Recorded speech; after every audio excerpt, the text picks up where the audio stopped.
Tanasalan, greetings, Hetapu, blessed love. Give thanks for life and the sustainer of life and all that is good and pleasant. Blessed are the peacemakers, for they shall be called the children of the Most High.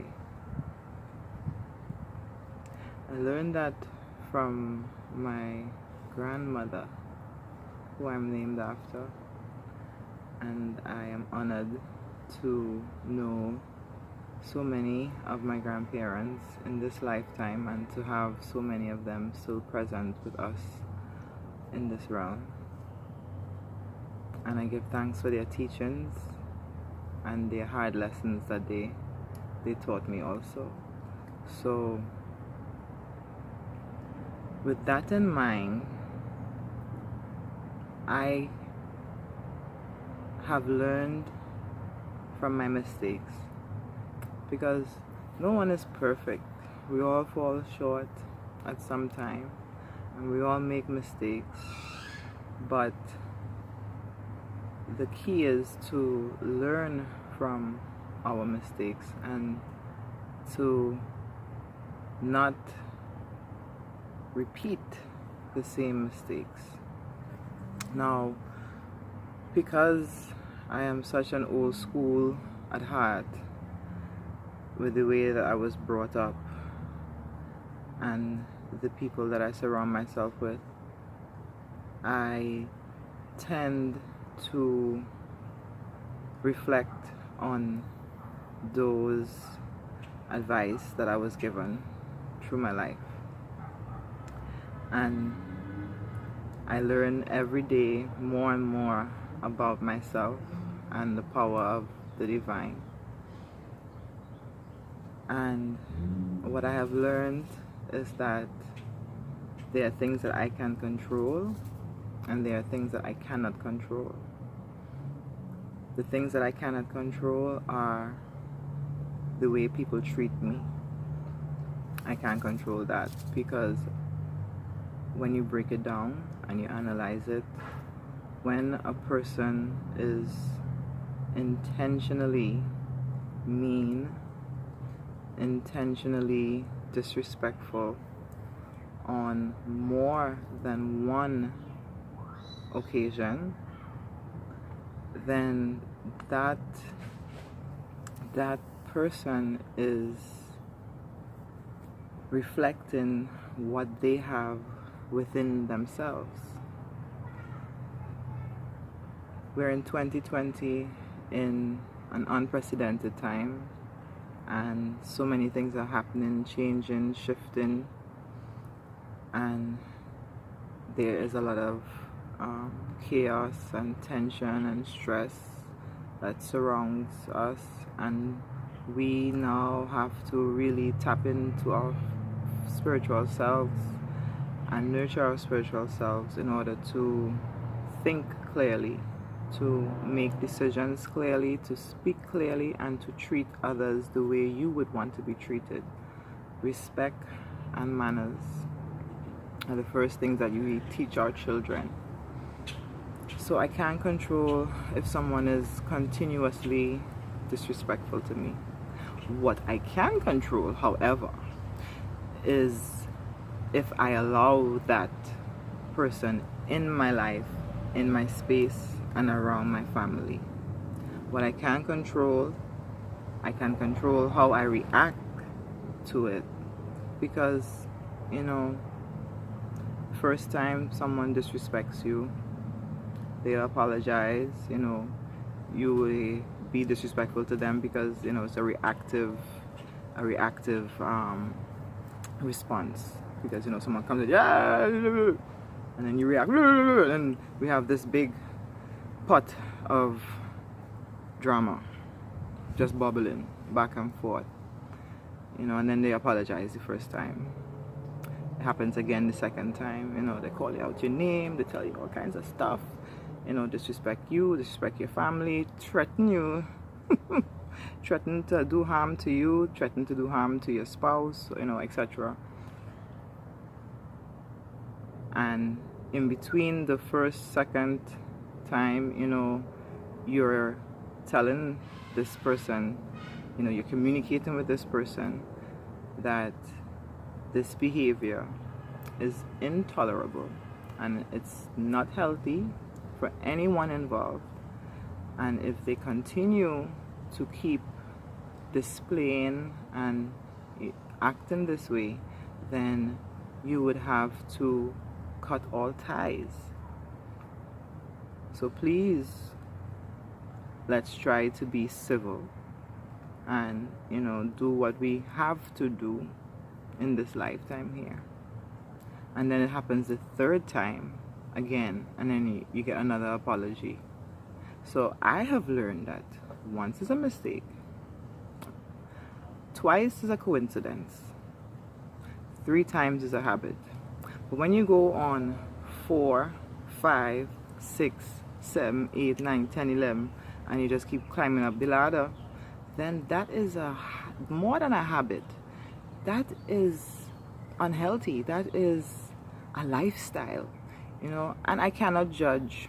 Like I said, I can't control what anyone thinks of me, how anyone perceives me, anyone's perception of me.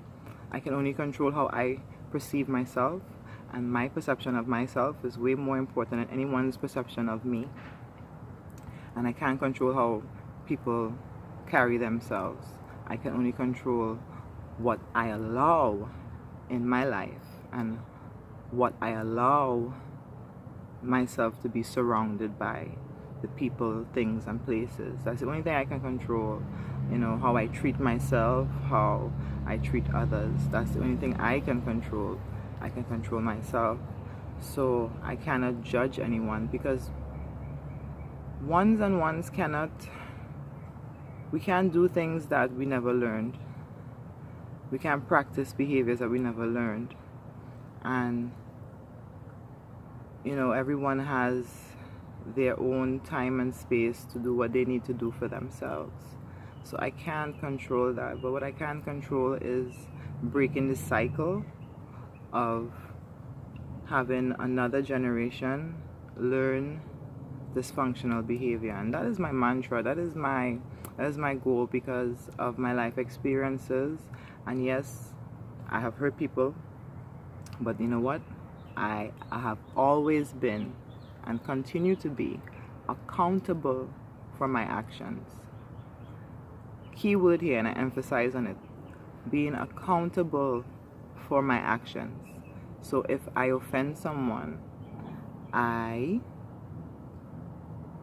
apologize and I try to make amends. If that person is not willing, then I wait for when that person is ready. Why? Because I respect that person's boundaries. And especially if I am in the wrong, then I have to respect that person's boundaries, because it's just like this whole protests that are going on. Everyone getting upset about the protesters rioting and, burning and looting and stuff. And they're not focusing on why. They're focusing on the what, but not on the why. So as I continue this journey, giving thanks and being humble for everything, every single thing, every experience, good or bad, because bad experiences builds character. Struggle builds character. And when you've had certain experiences, you tend to value yourself and others more, because you are using your consciousness, your conscious thought. And especially if you are a parent, you have little ones that are looking up at you and looking at you, and they are observing your behavior, and they will copy everything that you do, all your coping mechanisms and all your habits. They will copy that. So it's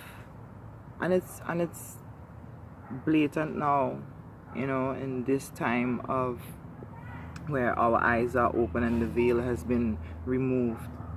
It's blatant now that it's all about environment. It's all about our environment, in the ghettos, in the slums, and you know, the projects.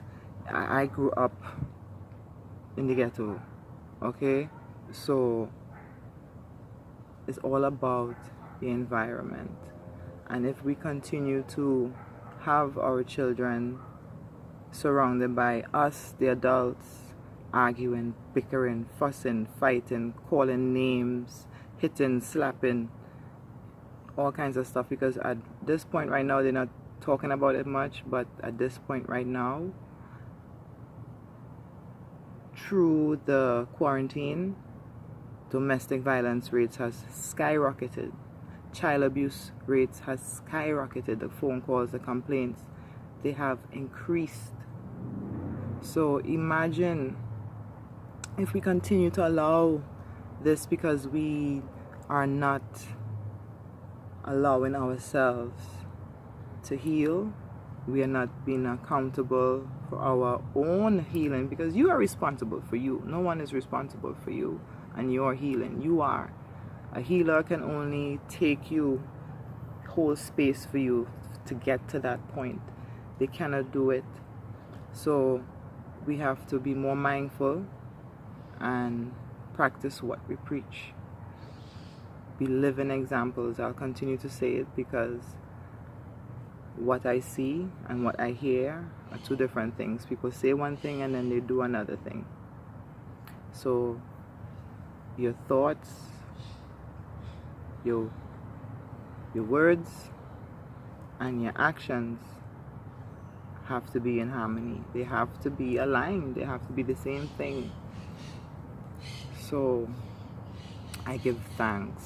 I give thanks for the Most High blessing me with courage, strength, wisdom, patience, and understanding to step out of that pattern, to step out of that cycle and create a new cycle. Because I am raising a God. I am a goddess and I am raising a God. And He will respect His parents. He will respect people. He will speak like He has been taught the right way. He will be a permanent representation of the teachings of His home, a permanent representation of His lineage, a permanent representation of His greatness, of our great ancestral power, and the blueprint and the foundation that they have laid and left for us.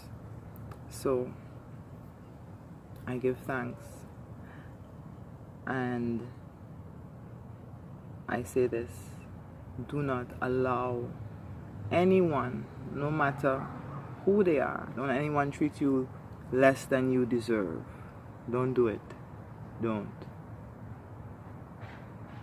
Because there are some people who will take your kindness for weakness.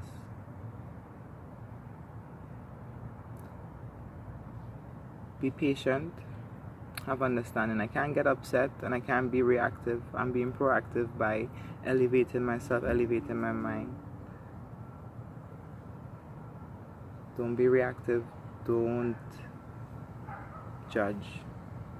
All you can do is work on yourself and then wait and hope that they would find themselves and step into their divine selves and, you know, work from their God self, that divine spirit within, because the Most High is love.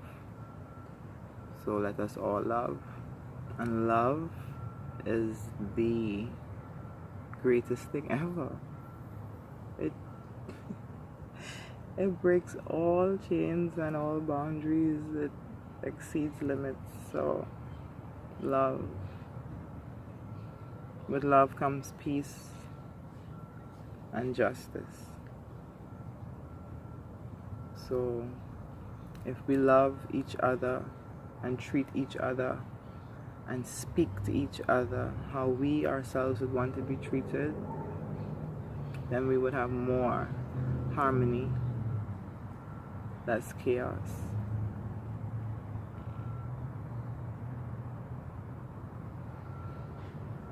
So I hope this little reasoning with you was enlightening. Give thanks for listening, and take care of yourself. Stay above the stress. Be in tune with nature. Drink water. Pour your libations. Keep your joy. Keep your joy. Keep your joy. Give thanks for every moment, every breath that we take. Keep your joy. Because life is a gift. And when we are aware of that, we'll work and speak from our hearts. So I send you love, peace, healing light, positive vibrations, blessings, guidance, and protection, and you're going out and you're coming in. And all that you do, much success and prosperity. Ashe. Oh. Hitapu.